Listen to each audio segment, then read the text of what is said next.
Good afternoon, everyone. I won't have the opportunity to send out my slides, but I have something better for you at the back of the room, and we also have an electronic format. Is a new white paper that is being released today, actually is going out, and it's basically a summation of my presentation on why to buy and sell on total cost. So I'd like to take a few minutes and explain what our company has decided to do to try to fight a push by procurement to push us into the bottom right quadrant. We are a large global industrial company. Bearings are what we're primarily known for, but these are an ISO part number type thing, so they're easily comparable.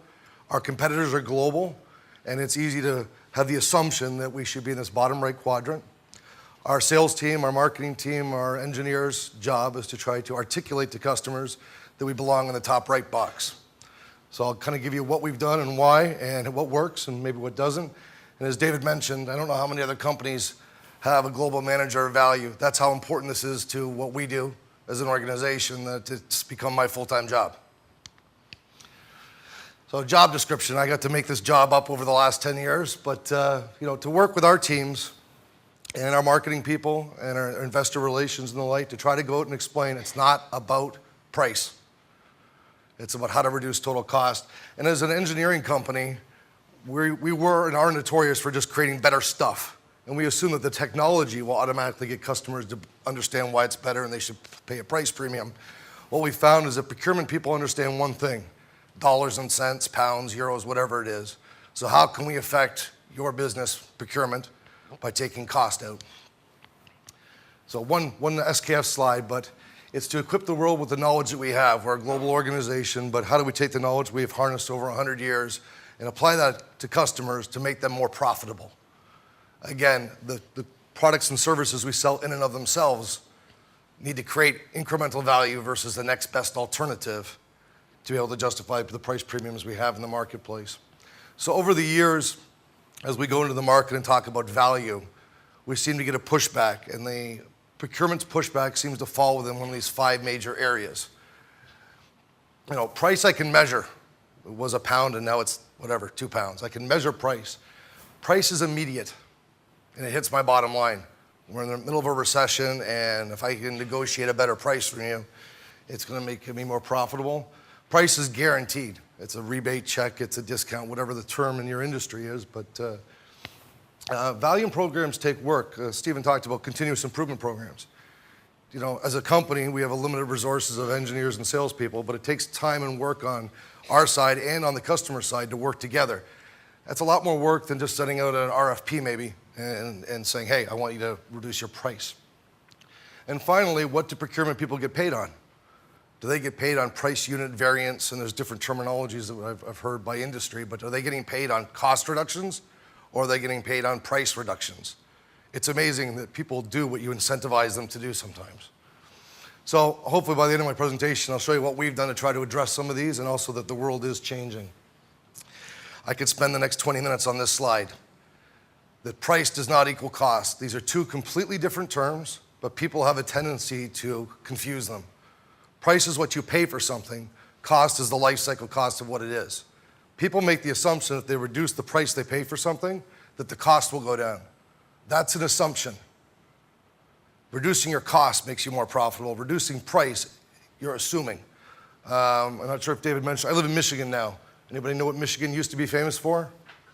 Yeah, we don't do it too well anymore because the big 3, they bought on price. And they admit it. And that price savings never became earning per share. Their competitors made products that people wanted to buy, and they held their value longer, and they were differentiated. So the new procurement teams at GM and also at Ford have said, we've got to start buying on total cost. Hammering supply, it just didn't work. So a few examples here. I had a chance to do a presentation, I think it was in Italy or somewhere, but had a global audience, and we had the translation headsets on. And we got to this slide here, and a third of the room on the left, I got the blank stare, which is a presenter you don't usually like getting. And I was like, okay, am I speaking too fast, which I'm known to do, or what's going on? And my colleague from Russia stood up, and he said, well, there's a problem. The translator keeps saying price doesn't equal price. We don't have a word for cost. And I started laughing, and I said, that makes sense. I mean, again, the communist mentality versus capitalism. But again, just listening to people today, and I read books and stuff, people misuse those terms all the time. I was doing some research, and I think the problem occurred in the airline industry. LCC, low-cost carrier. They're not a low-cost carrier, they're a low-price carrier. Two completely different things. I'll give you some examples later. You hear of low-cost competitors. No, they sell on price. They're low-price competitors. So there's numerous examples that kind of flow in and around. What people are doing is they're making the assumption that everything's equal. If everything's exact equal, I decide I want to buy that and I can pay less for it, you're right. Then price is the only differentiator. But you're making an assumption that everything's equal. It's our job as sales professionals to be able to articulate something that's unique. If you can't, you are left to having a price discussion. Example, and I will use a bearing example, but these are applicable anywhere. You've got two widgets to buy, whether it's a cell phone, a car, or a bearing, and one's a $10 bearing, we'll say, and one's a $15 bearing. If you look from a price perspective, it makes logical sense to buy the one on the left. They both look the same, they both smell the same, they both kind of do the same thing. The one on the left is cheaper than the one on the right. In our world, there's a bunch of different things that a bearing does. You need grease to make it turn. They use energy. That's what bearings are designed to do, is reduce friction and energy. But there's a bunch of other things. If I can calculate for each specific customer based on their own operating parameters and what they care about, the one on the left actually costs $87 for its total cost. Again, there's a bunch of technology and reasoning behind this, but we won't get into that. The one on the right is $15, but it actually only costs $57. It uses less grease because it has a better seal. Whatever reasoning behind, but there's a reason behind this.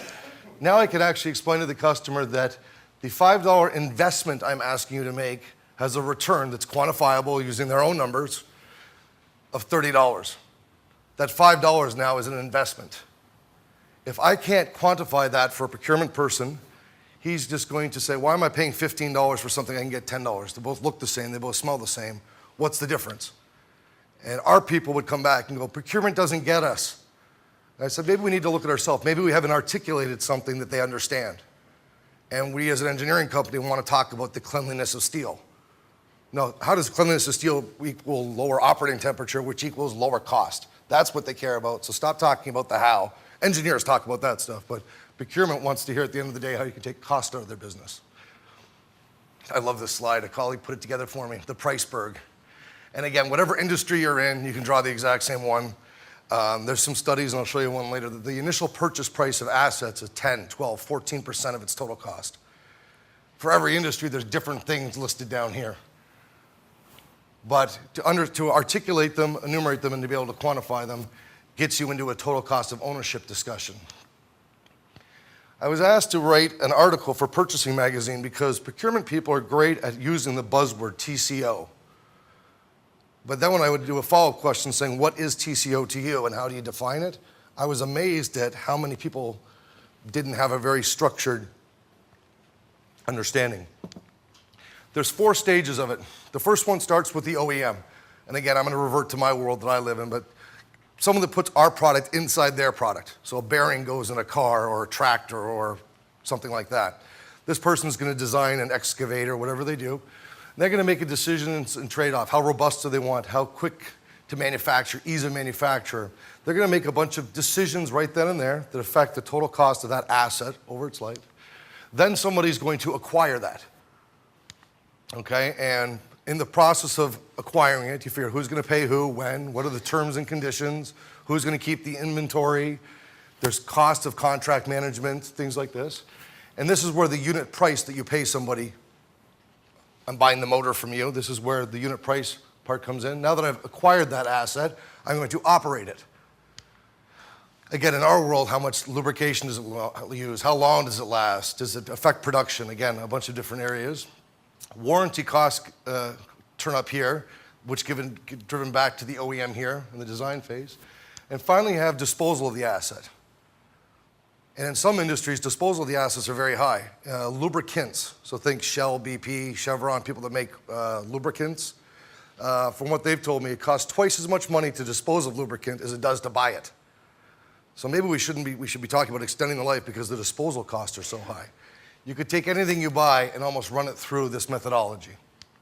Sometimes different people get the different benefits, The OEM, when they design their machine, is really deciding the life cycle cost for the customer that's going to operate the piece of equipment. But think of a car. You know, you buy the car. It's not the price of the car that you pay. It's what does it cost you per month to run it. BMW has actually changed at least in North America, their sales strategy. They charge a flat monthly fee for fuel, maintenance, insurance, everything. And they're trying to take away the visibility from the price of the car. They believe that their cars hold their resale value higher than the next best alternative. And they said, hey, for certain people, they just want to, whatever the number is, $1,000 or whatever it is a month payment. So they're saying, we know that we want to take this risk away from the operator. We think that we have actually equity left when we dispose of it. We're going to take the discussion away from unit price. Accenture's, they're global, but they're North American focused. They did some very interesting research in a report that was just put out last year, but they compared the initial purchase price of aircraft, airplanes, industrial equipment, pumps, motors, gearboxes, cars, but the initial purchase price of that asset versus its total cost of ownership is around 12%. So we really need to be looking at how do we affect this whole 100% and driving it down versus arguing, do I take 0.5% off here? This is a great study. It's from 2007. It was put on by a group called SAMA, Strategic Account Management Association, North American based, but they say it's a global study. And it was interesting. They kind of did a little bit what we're doing here today. They interviewed 174 procurement people and 358 salespeople. So they asked this 500 group of people the same questions. They say it's global in all industries, but we'll assume that it's more North American than global. But some of the studies I thought were very interesting. Talking to customers, procurement people said, on average, they receive 40% more value by having collaborative relationships. I think the term somebody said earlier, the word partnership gets abused and overused. But we as a company, we've defined what a collaborative relationship looks like to us, and we discuss it with customers, saying, this is what we mean when we use that word. But customers say that they've received 40% more value by having a strategic partnership with a supplier. Funny enough, when you ask the salespeople, suppliers, me in this example, what do we think we do? We believe we bring 49% more value to our key customers that want to have a collaborative relationship with us. Our salespeople and engineers' time is a finite resource. They're going to go where they're appreciated. If the customer that they're working with, they take every order and they put it out for bid, is that where I'm going to take all my new ideas? Is that where I'm going to go work the hardest? Probably not. So I think it's kind of funny. We could argue if I bring 40% more value or 49% more value. I don't really care. It sure as heck it was worth a lot more than the 5 or 10 or 15% price difference we're talking about. Let's focus on this. 2 more slides from the suppliers, so us, salespeople. What do we think our customers care about? So when I got this slide, I was, I guess could say happy in one sense. Total cost made the list. But price is higher up. It's number, I think, 6 there. So I thought, okay, at least it made the list. It's starting to become a buzzword that people are actually starting to look at and measure. And then I looked to the next slide and I said, wait a minute, exact same slide. Everything else is almost in the exact same order. But all I know is that total cost is number 4 now and price is number whatever, 9. How is it that everything's the same and it's transposed? And I had to call the author of the study and he goes, to read the slide heading again. This is what customers care more about. They care more about total cost. We think we're hearing them say price. I was at a sales meeting at a big company in the US with a colleague of mine. We went in to see a global procurement director, and the procurement director was very adamant, take cost out of my business. And then he ranted and raved about the recession and these things, and he was pounding his fist, very aggressive. We walk out, I'm happy, my colleague's upset. 2 people, same company, just listen to the same 30-minute tirade. How do we hear something different? I heard him say, take cost out. That to me is a challenge to go find ways to take cost out. Doesn't mean price. My sales colleague that I was with heard price. The guy wants to leverage us for a price reduction. And I think that slide's a perfect example of how sometimes, so when a customer says price, to say, you sure, let's decide what total cost is, what do you care about, and then find a way to measure it. But it's a good, at least it's changing. This is from 2008 Purchasing Magazine. Just talking to procurement people, but total cost staying steady at number 2 with what procurement people care about. And you can see the price was dwindling as a part of importance. Price is part of total cost, don't get me wrong, but it's only part of it. I can give you the product for free, but if it doesn't do what it's supposed to do, does it really matter? This is from the Aberdeen group, and I always laugh when I see this slide because it says, procurement people, 91% of them are charged with finding cost reductions. And I've met Stephen before who did the presentation, and he said, I'm a cost out addict. It's your job to come to me and find ways to take cost out of my business. And I would argue that sometimes salespeople, we hide from procurement. And if we don't come to them with cost savings ideas, they're going to revert to price. But it's our job to come with them with ideas and say, how am I going to take cost out of your business? They just got this from a procurement study that I'm talking a little bit later, but very interesting. Best in class is the way they do their research. They have best in class companies, average and laggards.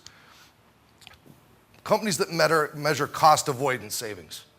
And you can see that no matter how good you are, they're all about the same. They have a methodology within their organization to measure cost avoidance. Stephen from AXA showed that they have a growing chart of cost savings. The question is, I would argue, is there a good methodology to calculate that?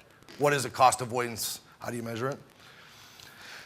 60% basically of every company measures negotiated price savings, contract deviation. I had a deal with you and how much I was able to get that reduced. But here's kind of interesting. So it's very similar across for all the people here. But notice the difference between how much they negotiate savings and how much they implement.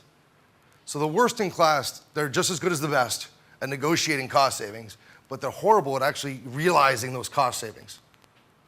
Funny enough, when you go all the way over to the left here, best in class, 62%, they actually get more savings than they negotiate. So I was talking to the gentleman at Aberdeen, and we had a discussion. If I negotiate a special price with you, what's the maximum you can get? The price we negotiated, 5% off, let's just say for argument's sake. If I negotiate a value agreement that says I guarantee a 5% minimum savings, there's a possibility I exceed the 5%. In all of our experiences over the last 10 years, we've always exceeded our agreements with customers. This just shows that people that actually measure total cost gain more value than just measuring price alone. With that kind of background, we developed a methodology that we use called Documented Solutions. It's a tool for our people to go sit down with customers. It has us versus the next best alternative and allows people to run algorithms and calculations to say, what should this solution, product, whatever it is, be worth to you in your business? It's not a tool we sell to customers. It's just a knowledge repository where we have everything pulled together to help justify the price premium that we have in the marketplace and help customers justify the solutions that we're trying to sell for them. Just some interesting numbers. We have 21,000 cases globally now. So as a global company, it's important to take our knowledge that we have by industries. And somebody talked earlier about going and doing an audit, I think was the term, or going in and trying to find ways to save a company money. What we've realized is we've got to take the knowledge we have as a company globally and put it into one spot so we can reference it. So if I go to a paper mill in Canada, I can say, here's best in class for paper mills. Here's where we've done this. So I can leverage that knowledge by industry or by application or by the different solutions. And we just passed the $2 billion amount of signed off savings by customers. So this is what gives us credibility that we can actually do what we're saying in the marketplace. Implementing and buying on a TCO methodology. So some slides that we've got different programs depending on the marketplace where we actually guarantee cost reductions. It's better for us financially than doing any discounting. We put our money where our mouth is. It depends on the type of customer in this scenario. One of the comments, I think was the earliest presentation, was the Shell online bidding slide that says wherever there's a marketplace for more than one person. I find that funny because we've signed a value agreement with Shell. But I mean, again, there's other people that do make products that look like mine, but we've signed that agreement there saying that we're going to have an annual cost savings agreement with them and we're going to put our money where our mouth is. Two, we're spending a lot of time and money. This white paper that I'm referring to will be released to the global procurement world to try to get procurement to see that not everything's a commodity, that they need to look at total cost. And so we've done a lot of interviews with Purchasing Magazine and the like, trying to explain what is total cost. Again, my background is from the industrial world, but it's applicable to any procuring scenario. A lot of our marketing materials even around it, this has been changed. Buying low-priced products and still not saving money? I mean, it's a standard methodology. People think they could put a cheaper widget in and save money. It doesn't work. We spend a lot of time and money on training our people. We have engineers as background. They're not as comfortable talking about net present value, return on investment, these types of financial things. So we do a lot of value training. online colleges type thing, face-to-face meetings, calculators. And this is where spin selling, which is the Huthwaite methodology, we've rolled out globally over the last 15 years. But we need to really change the culture within our company from creating value all the time to being able to sell and articulate that. The good news is we're seeing a nice change in the world. So there's a lot of business associations talking about buying on total cost. That they need to do it. So Manufacturing Alliance, Certified Purchasing Professionals Association, SAMA Institute, again, a bunch of business associations saying, hey, we need to change the way that people interact in commercial arrangements. A lot of academic research that we've been part of, business schools, purchasing schools, but that the right way to buy is on total cost. It makes you more money as a customer buying that way, and there's sustainable improvements, and a lot of research done by some of the consulting world on buying on total cost, selling on total cost, and these things. So we're seeing a nice change in the marketplace. Funny enough, as we're evolving this function that I do, our CEO said, you want to know what? Our procurement people, we call it group demand chain, we need to buy on total cost. Because every review meeting, our procurement people come in and they talk about these cost savings. We can never track them, we can never measure them, we don't know if they actually were realized. All I know is at the end of the year, I'm not making any more money from that. So Tom, our CEO, said, hey, we need to implement a structured approach to buying, and I can happily say that we're implementing that right now. So not only do we sell this way, we buy this way, because we know it makes us more money at the end of the day. And I want my suppliers to make more money. Let's make the pie bigger. Let's take wasted costs out that nobody gets. This kind of, there's a great book called Value Merchants. It was put together by a gentleman from LBS, Normalia, and a guy from the States. But Tom, our CEO, read it, and he's, in a marketplace where everything, I think, is being perceived as a commodity, whether it's lawyer services, dentistry, everything, somebody seems to think there's a commodity, there's a next best alternative. And we as a company have always been about creating value. But what we realize, it's actually easier to create value than to get paid for it. So if you're going to spend all the time and money having engineers creating all this new value that you bring to your customers, you got to find a way to get paid for it. The research shows and our experience shows you got to quantify it to make it happen. Towards the end here, this is the Canadian Purchasing Managers Conference, and this is one coming up in 2 weeks in Boston, the Chief Procurement Officer Summit put on by the Aberdeen Group, which I'll be presenting at, basically doing the same presentation, but a room just full of procurement people. And they said, the problem we've got is every supplier comes in and talks value. They say that, nice value words, but how do I know if they really bring that value? What should I look for? So this is the checklist I've given them. So, do they have a process to find cost savings opportunities? Again, I'm not going to bore you with how we do it, but we've got a methodology and a process to find it. I'm going to save you money, and here's how I'm going to find and save you money are two different things. Two, do they have the people, do they have the horses that are actually going to go in and solve problems? We've got, do they say it or do they have the people? Do you have a tool that measures the cost savings? Some companies, sales organizations think, geez, just give me a tool like ours is called DSP, we'd be great. A tool is just a calculator. Don't get me wrong, the tool that our smart people have created is amazing, but it's one of 10 things to look for. A corporate culture. If a company buys on price and sells on price, then comes in and tries to sell you value, Mr. Procurement, I'd say it's a sales pitch. It's a marketing ploy. But value is at the heart of our company. Our CEO talks about it all the time. Our management team talks about it. We're willing to enter into value agreements. So if a company comes in and talks about all this great value they have, then you say, okay, you willing to sign up for that? And they say no, right away I start to challenge that they really mean it. And I think some of the people talked earlier, maybe these gain sharing arrangements might be very difficult to implement, but at least by saying, hey, your lawyers and your management saying you're willing to stand behind what you say, it should give them credibility. They have ongoing pipeline of solutions. A colleague of mine, Robert's here today, he was just making a comment that we've got this slide in our corporate presentation that we apply for a patent every second day. So we've got this constant innovation of new ideas coming down, but if a company doesn't have new ideas and new innovation, can they really do this stuff? I told you there are 21,000 cases, growing daily, buying on total cost versus price, and can you affect hard dollar impact? And I'll tell this to the salespeople in the room and to the procurement people. It's important to enumerate the value that you bring. Sometimes it's soft dollar. But being at the end of the phone, answering that responsiveness, these are important things. You should explain to your customers what you've done for them. but take the time and effort to convert that to hard dollar financial impact, because it's not just a bunch of soft savings. So to kind of answer these questions, I can measure value. I can take all those value words that are used in marketing brochures and quantify it in a methodology that customers understand. Price doesn't hit your bottom line. That's an assumption. Ask General Motors. I will guarantee you the cost saving. I'll guarantee it to you annually, and if not, I'll write you a check. So you have got no risk. That kind of hits those 2 points. Value programs take work. I didn't put the slide in, but because value compounds annually, a 5% price cut over 5 years is 5%. A 5% value continuous improvement is actually worth 12.5% because it compounds every year. That's why companies that buy in total cost always make more money at the end of the day. I think second last slide, but this is from somebody I do some work with at London Business School, and he does a lot of customer research, and he said, interesting dynamic emerges when you compare the perceptions of most businesses versus reality. Lowest unit price is often assumed to be desirable. He said, in fact, firms that are convinced to buy in value seem happier.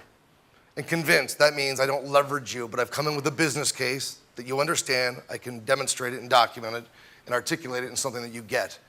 You believe you're getting more value and therefore become happier. So my closing slide, lowest unit price is not the way to create the greatest value. It is very possible that the highest unit price thing could be the lowest total cost. And that's what you care about, Mr. Procurement people, is driving cost out. You're gonna do that by paying me a higher price for my products and services, but I'll take the cost out somewhere else. So with that, thank you very much. I don't know if we have time on questions.